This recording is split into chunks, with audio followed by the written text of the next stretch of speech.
ペッパークイーン。 Hello everyone, this is Little Mix The Search Episode 1 review. I've been waiting forever for this show. Let me just say the graphics in the show and how they integrate technology is super pretty. Like the aesthetic is so pretty, punchy, and pink. If the graphics were like some Final Cut Pro pack or Premiere pack, I would legit buy it. The show is about how Little Mix are making all these different bands, a boy band, a girl band, vocal group, mixed group, instrument group, and a dance group. I'm not too sure. They're all finding all these bands, and they're doing it every episode, it seems. And all I can say is, Jesus, that is fast. But I'm gonna get back to that later. In this episode, the ladies are finding a boy band. During the first half of the episode, we see various contestants try out, and I'm saying this right now, there were only 3 people that did it for me. Casey, Talus, and ZK. That's it. Talent all the way. Though I am hesitant to support ZK and Casey since they are super young. Not gonna lie, I don't know if they should be in the industry so early. But anywho, let's talk about the layout and the pacing of the show. I guess I'm so used to the American Idol setup where their auditions last episodes on end, and we understand the American Idol format. You know, there are auditions, there's training, various stage performances to get to the final round, and then there's the winner. All the while the country votes for their performer during their stage challenges. And, you know, also during the performances, you see special in-depth stories on the finalists. God, anyone remember how good Idol was? Like, it was a great show. Like, oh my God. Rest in peace. Anyways, the search is super different. The auditioning is super fast and to the point.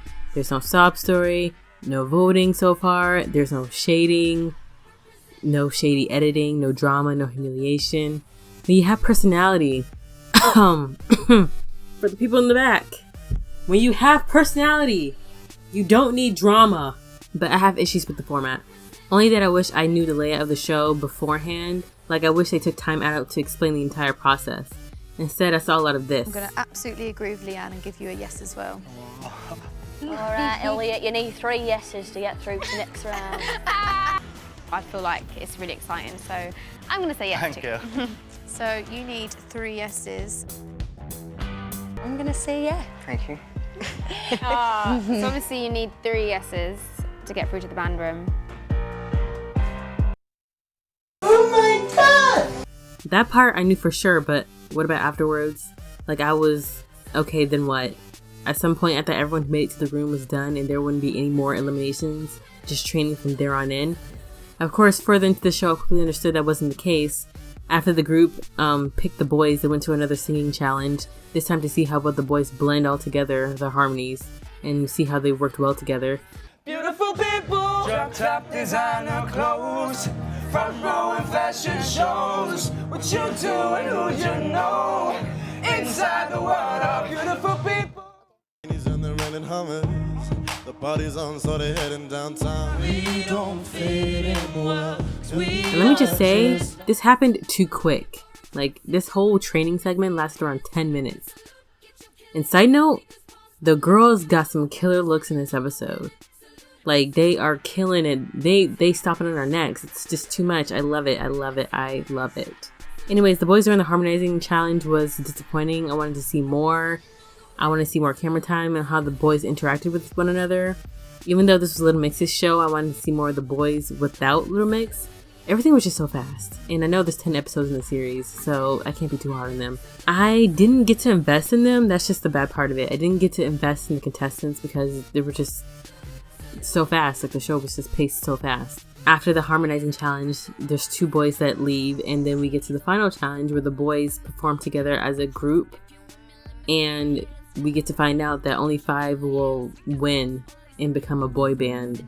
Can I just say how much the show focuses on talent and not popularity?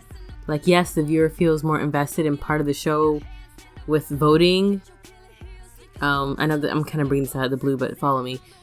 But the cons with voting is that sometimes people vote based off popularity, and that's not what really matters. That's why I'm glad the girls are the only deciding factors here.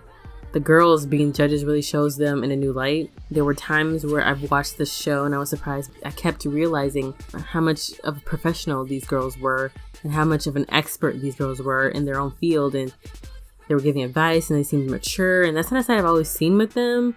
I really love that they were in a mentor role here. It made me give them more respect. Anyways, the girls ended up picking ZK, Talus, Casey, Adam, and I forgot the other kid. When I tell you I was so happy that they formed the band with no token POCs, like 2, it's like almost half of the group is some type of person of color, so I really like it. And everyone I was rooting for, bruh, I can't wait for the next episode. Like, I'm gonna stay watching this. Thanks for watching. Please like and subscribe and comment down below. Goodbye.